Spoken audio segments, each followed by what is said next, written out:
What's new with India? According to stats, the male population in India was about 51.5% and the female population in India was 48.4% as of 2022.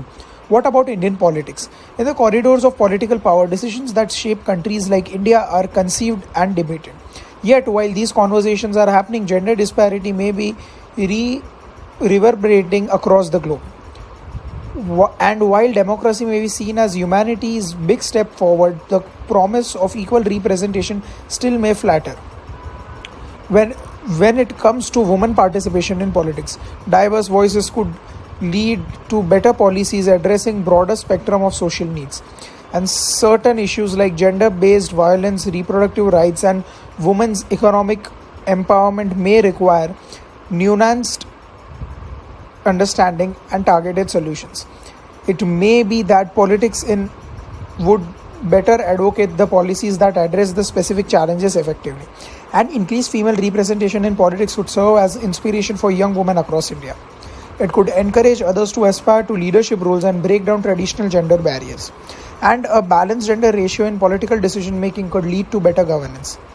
This would be minimizing the risk of skewed policies that might favor one gender over the other. The Lok Sabha is lower house of the Indian Parliament called the House of the People. And in September 2023, the Women's Reservation Bill 2023 was passed by the Lok Sabha. The legislation seeks to amend the Indian Constitution to provide one-third reservation for women in both Lok Sabha and the state assemblies. The state assemblies are in the law-making headquarters for each state or union territory. They are set to create rules and laws just for their own state or territory. The bill is set to purpose that reservation would continue for 15 years. Seats reserved for women will be rotated after each delimitation exercise.